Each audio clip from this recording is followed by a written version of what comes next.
And this is my final presentation for Public Health Leadership course, HHPM 571. A little overview of what I'm going to discuss today. So I'm going to give some examples of past experiences and then how they relate to certain topics of public health leadership that we learned about this semester. I'm going to discuss a vision for myself in 2030 and how I plan to get there.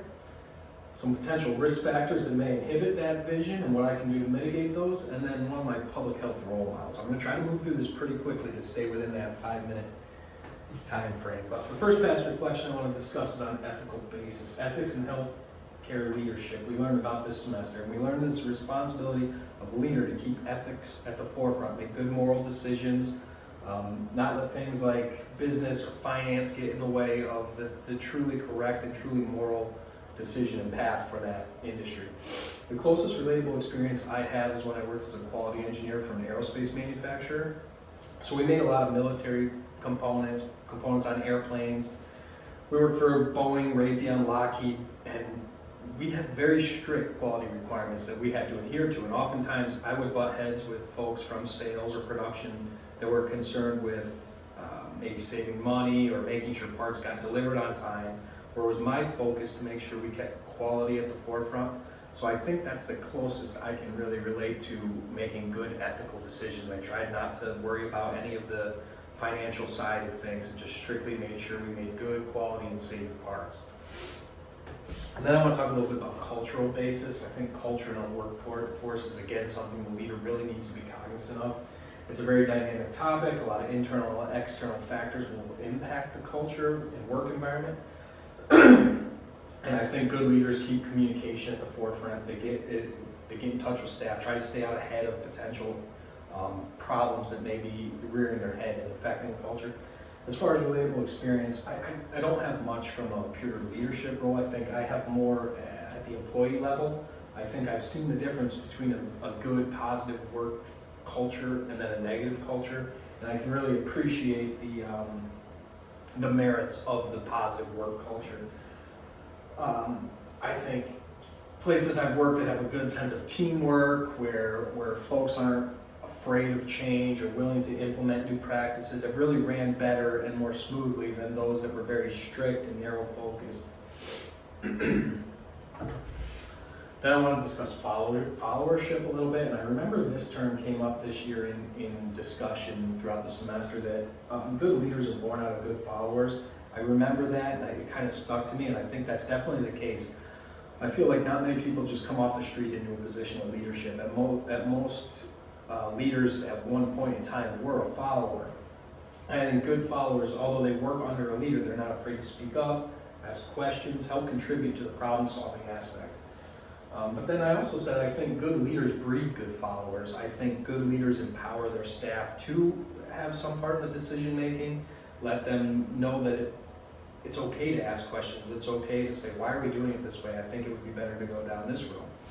I think, again, I had a good relatable experience working for that aerospace manufacturer. Again, I had a supervisor that did empower me. He was always asking, hey, what do you think? Or do you have any good ideas on how to do this? So I wasn't afraid to express my opinions, and I think that helped me get promoted to a position of leadership within that company. Team leadership is a big one. I think it's even bigger in the healthcare industry. I mean, healthcare industry is a very diverse workforce, a lot of different skill sets and ranges of skills, a lot of different personalities. One of the leadership theories that was discussed this semester was the goal setting theory. I was really driven to that because I think it works good at a healthcare setting where you do have those different skill sets and different dynamics. You can clearly define certain goals for certain populations within the workforce. I have a good experience that I think relates to this in my time coaching high school baseball. Very similar, a lot of different sets of skills, different personalities. You had impacts from parents, and I was able to, make certain goals for certain individuals, but then we had the overarching goal as a team. So I think that was a good experience in team leadership, and one that it was years ago, and it seems like a stretch to compare high school baseball to a healthcare industry, but I do see a lot of connection. And then I want to talk quickly about power. Power by definition, the capacity to influence behavior and other. And then I made a little note about attitude behavior. Are they related? I would argue that yes, they are. changing somebody's attitude is very difficult, but sometimes you can change the way folks behave or put things in place that curtail behavior one way that ultimately does improve or maybe change the attitude of that individual. Relatable experience, I would say almost every experience I've had has dealt with this, whether it be school projects or baseball coaching or playing on sports teams or in work environment. You're always going to have different attitudes and people don't always mesh with one another. I think one of the things I'm very good at is finding out how to relate to somebody on a personal level. I can find a way really to mesh with a lot of different personalities. One of the things I do feel I need to work on though is truly being an authority figure. I struggle with sometimes the discipline side of that, or really the position of authority. Where do I see myself in 2030? At that point, I've improved my leadership skills both through study, like this public health leadership course, and also with lived experience. I currently am working for a public health department, so I feel like as I'm learning things, I can put them into play in my role. So that's a great, I think that's a great advantage for where I'm at right now. Like I said, I work at the local level. I could see myself in 2030 being the director at a local level. I think I really like the small local setting. I feel like when you do put some change into place, you can see the results of it. What you do directly impacts your population, and you can really see the success. And so I like that. I think if I did go to work for a larger state or federal entity, I would take a more narrow focus, maybe work on a certain program, something where I feel like I could accomplish and put something into play. I don't really want to get too big and get lost in the weeds. At least that's where I see myself right now.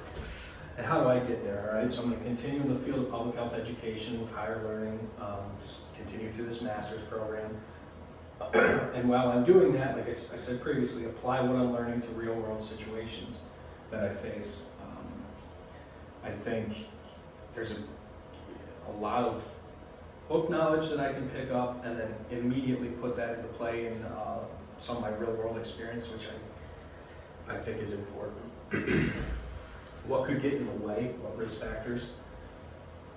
Complacency is always one. I mean, people get comfortable in a certain role. I've been guilty of that myself. You're hesitant to make a change. I could see that being an issue.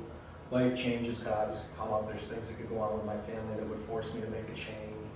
Industry change or change of heart, I don't see it right now, or I don't see anything on the horizon, but I could see the realm of public health making a change that I don't personally agree with or I'm not passionate about, made me choose to change career paths. And then obviously health issues. What can I do to mitigate those risks? Keep learning, keep challenging myself, try to make sure I don't get complacent, make sure I get bored. I'd like to keep a good work-life balance, something I've struggled with in the past, but I think is very important. You have to have a release from work. Don't be afraid to make changes, kind of goes hand in hand with, with number one there. Be willing to challenge yourself, be willing to go down a road that maybe you didn't think you would go down, and then try to maintain a healthy lifestyle. And finally, I thought this was kind of neat. Who would I choose as a public health role model? This gentleman's name is Dr. Paul Offit. He's a pediatric physician, director of vaccine education at a children's hospital in Philadelphia. I saw him speak at the APHA conference, and he just has that charisma as a leader, that somebody that you feel like you could connect with on a personal level. He's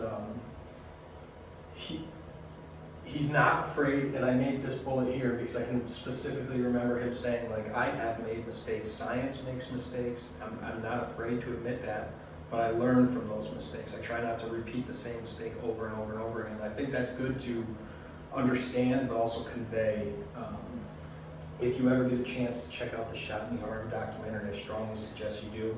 He has a big role in that. It talks about vaccine hesitancy throughout the pandemic, and just, I mean, again, I have limited time here, but he does a really, really good job of conveying the dilemma that we all went through in pandemic response.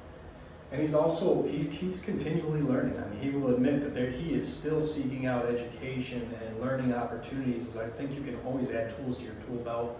And again, I would just choose him as a role model.